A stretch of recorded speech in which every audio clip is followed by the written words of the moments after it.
I forgot to start this video. Welcome to sunny Dublin. It's actually kind of warm. I'm actually going to put my sun cream on because there's a bit of heat in that sun. Last night there was thunderstorms and it's like night and day, the difference in the garden today. You wouldn't think last night it was literally thunder. Before I get into the video, this morning when I was getting caffeinated, I, as promised, popped into that secret walled garden, and I'm gonna do that footage first because it was so pretty and it was first thing this morning, so it was just, the sun was starting, it was just so nice. And then I'll tackle the jobs. I'm gonna pot out some of the seedlings that I've been growing. Time to get them out. Nice bit of sunshine. As promised, here's a walk around the walled garden. I will put the details, if you want to find this, in the description box. And also, that is the name of the plant that I have in my front garden that's flowering at the moment. So they have a nice small variety there. Mine is after growing long and leggy, but at least I know the name now, so I can have a little Google and see how I'm supposed to look after it.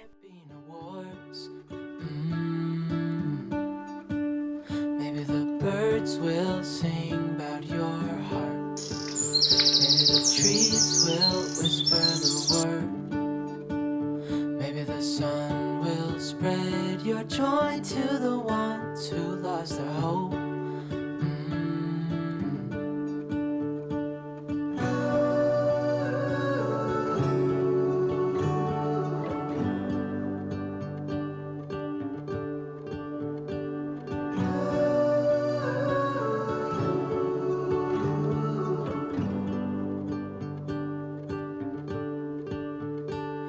Fill my head with roses. I can't help but dream away. I love how there is this wild patch of grass. However, it looks thought out. If I don't cut the grass, I find it's just grass. A couple of daisies, a few buttercups, but it looks like there is some wild garlic here. There is some bluebells. There is some other tall kind of bulb things, so it's been well thought out of, and they have just cut around it, so that has given me a bit of an idea. I think I need to be more thoughtful with my little wild patches. Maybe I need to sow some seed in it, but it looks really pretty. There's like bluebells growing in between it, and yeah, it just looks really pretty. And there's a couple more. I don't think these are bluebells, I'm not sure what these are, but I love how there is weeds. So there's pretty plants, but there's also weeds. Also, look at this crow. I think he's making a nest. Can you see him up there? He has feathers and bits in his mouth, so I think he's off to make a nest. Dreaming of you.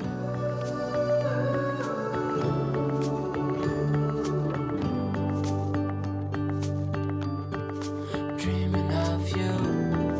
Dreaming of you. Dreaming of you. Dreaming of you. Dreaming of you. I'm dreaming of you. What if the world had more of your smile? What if the wind could spread your love?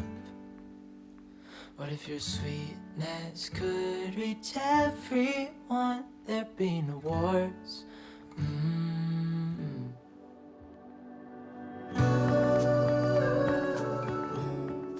Also, I don't know if you can see these raised beds. They look like they're made from sleepers. They are giving me serious inspo. Remember I was saying last week about my front garden, how I kind of wanted to do maybe some raised beds or something, make it a little allotment. But I love how these have a nice height to them. It seems like there's just lots of herbs in them. I'll get a closer look, but lots of inspo. Dreaming of you.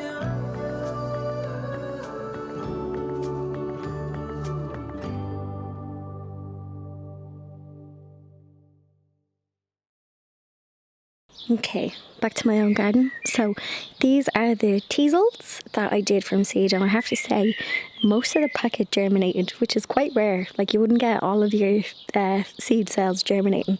So I have some here. I'm going to pop these out in clumps in the front. But look, I still have loads left over here. I have to give my neighbour some, so I'm going to keep 3-4 from my neighbour, and then I'm just going to put whatever's left in the back. But as you can see, this back border has really filled out. I think these are the Aquilegia that are starting to flower. There's a little bit of green fly on them, but I'm going to leave it because hopefully I might get some ladybugs who will sort that out.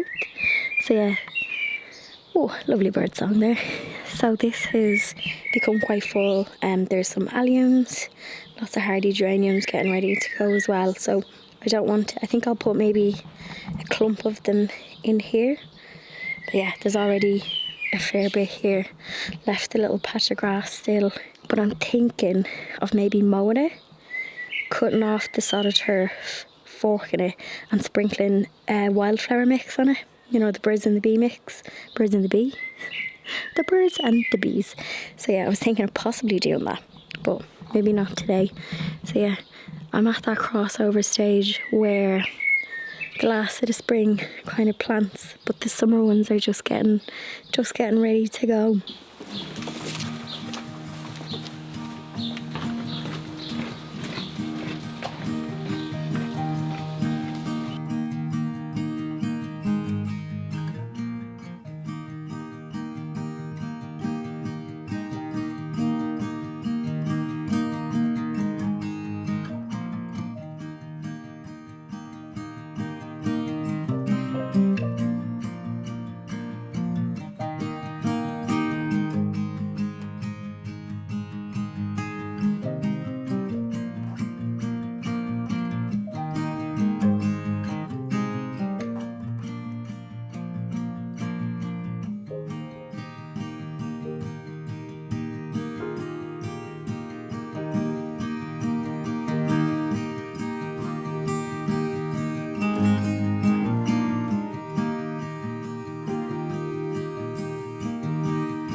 Okay, so I have a clump in here, which will hopefully give me a bit of height.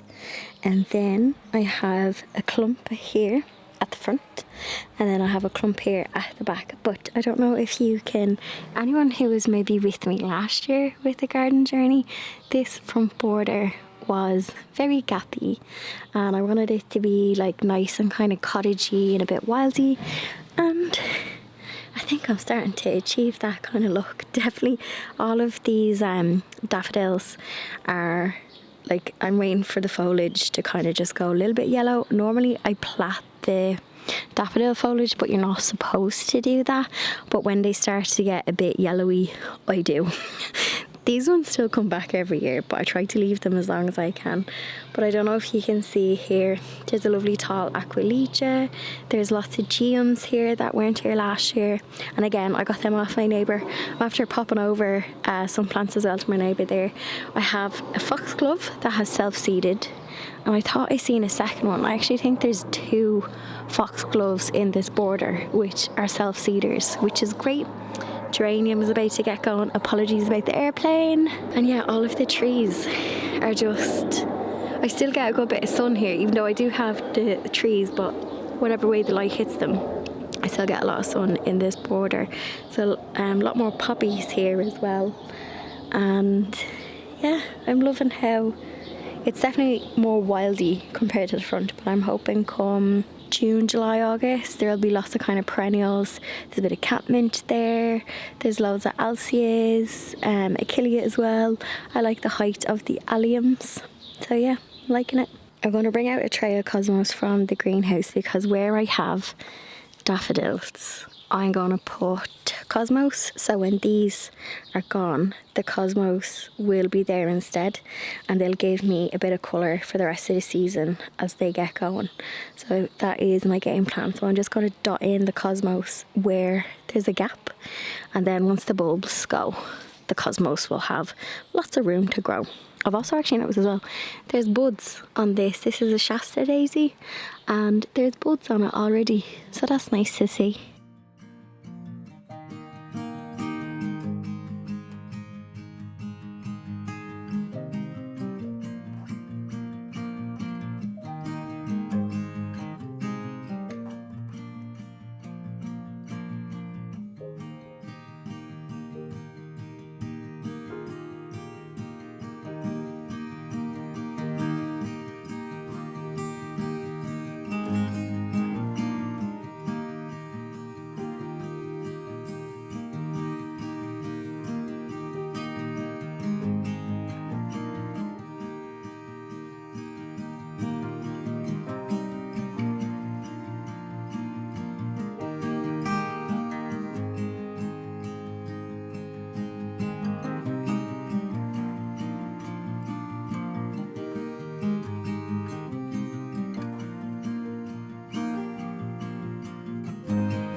Okay, so I popped a couple of random things in here. So this is hopefully going to look nice and wildy and random because I had some gaps. So the original one is probably going to stay kind of small for this year.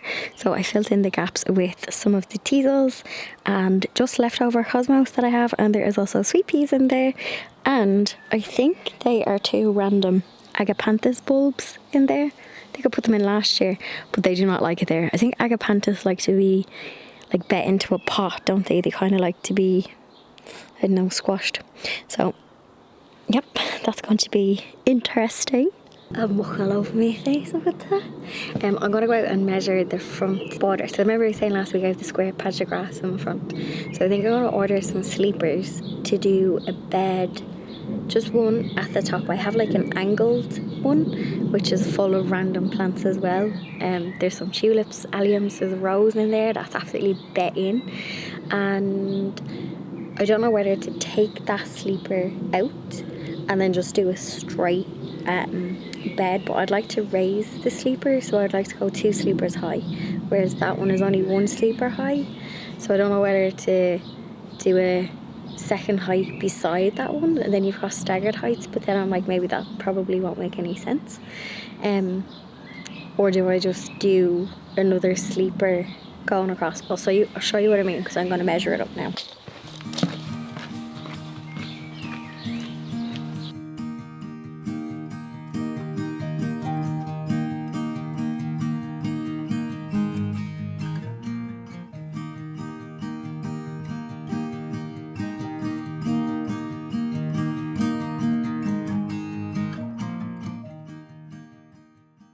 So I'm not actually sure now what to do because, oh, hello, this is not my cat, but he actually lives on the road. I thought he was a stray, but he's not. He has many houses that he visits, and I have the pleasure of a visit today. The other sleeper that is there, it's cut at an angle and it's in the side.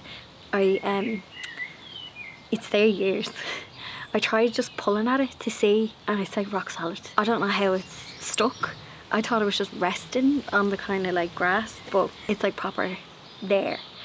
So I think I might need to ask for help. The reason why I want to go too high is because I don't want to do no dig. So if I go too high and then fill it with like a topsoil and then mix it all up, then I've got height and it will give me some like privacy because it's a short wall. So it means my plants will be higher, and my living room is in the front of the house, so when I look out I'm not going to see the road, I will see plants because it'll be at the eye level. I think I need to like ring one of my brothers and be like, hey, will you see if you can move that sleeper? But it means I'd have to take all of the plants out of that little corner, which is fine, and temporarily relocate them while I raise up the bed, if that makes sense. So I'm not sure what to do. I was going to measure and just order some sleepers. B&Q have some, and also M50 Garden Centre do ones. And also when you're buying sleepers to use as raised beds or like a raised border, I did read to try and get thick ones, because what can happen is if they're the cheaper ones, they can buckle or bow with the weight of the soil. So I need to think on this one. Actually, this video is going up this Sunday, so let me know what you think. Like, I could continue the border on just at the one level of a sleeper, but my gut wants to go too high because then it's higher. Yeah. Anyway, that's just the mind thinking. Delighted with a few bits that I planted today. Some of the sunflower seedlings that I planted last week have recovered. Potatoes are huge, I'll show you. Potatoes are ginormous, doing really well. And I think I saw on some of them there was some flower buds on them as well. I actually can't believe it's mid-May already. When did that happen? I think I'm seeing Karen on Friday, and I want to ask her, does she have any, what are they called? Black-eyed Susans? Rudbeckia, because I noticed some of the Rudbeckia that I have that's ancient is coming back weaker every year. She did give me some last year. I think there's a clump of it over there, or I might even grow some from seed. So I'm starting to forward think for the plants that kind of come up around July, August time, and I'm going to see, either I'll buy some seed or I will see if Karen, because she bought loads of seeds, if you obviously watch her channel too, so I'm going to see if she too has, if she has some seedlings for me. Don't know, seed swap. Although I'm after planting out most of mine. All I have left seed wise is a tray of zinnias. They're just taking a while to kind of grow. But yeah, all I have left in trays is zinnias. Anyway, that's all I got up to in the garden this week. As always, let me know how you're getting on in the comment section. A lot of people were saying that they're only starting to get going in the garden. From when they had like a lot of snow and stuff. The weather was quite changeable here. I noticed actually a bit of green spot on some of the roses because it's been so damp and cool. So I'm hoping the new growth is fine. I've removed all the old foliage on it. So yeah, I think that's just definitely has been a wet and cooler spring. But looks like it's starting to heat up today. Anyway, you know the drill. Cheeky thumbs up, sub if you're new, and I'll see you in the next one.